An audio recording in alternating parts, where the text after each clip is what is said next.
Paper has borders, but inside those borders, you are free to draw anything. Think of a high-speed train. It moves on rails, strict, unbending lines of steel.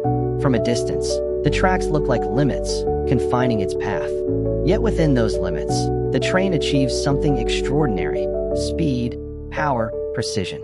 Because the rails guide it, the train can fly across the landscape at hundreds of miles per hour, connecting cities, carrying dreams, shrinking distances. Life works in the same way. We all face boundaries: time, responsibility, the rules of the world around us.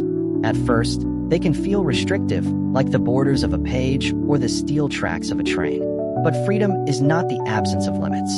True freedom is the ability to create, to express, to move forward within the frame we are given.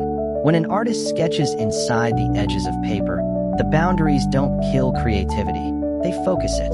When engineers design a train, the rails don't hold it back. They enable it to reach speeds impossible on open ground. In the same way, your limits don't erase your potential. They give it shape. So don't curse the borders of your page or the tracks beneath your wheels.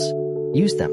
Embrace them. Because inside those lines, you can still draw mountains, rivers, or even the fastest train in the world. Paper has edges. Rails have limits. But within them, your freedom can be faster, sharper, and more unstoppable than you ever imagined.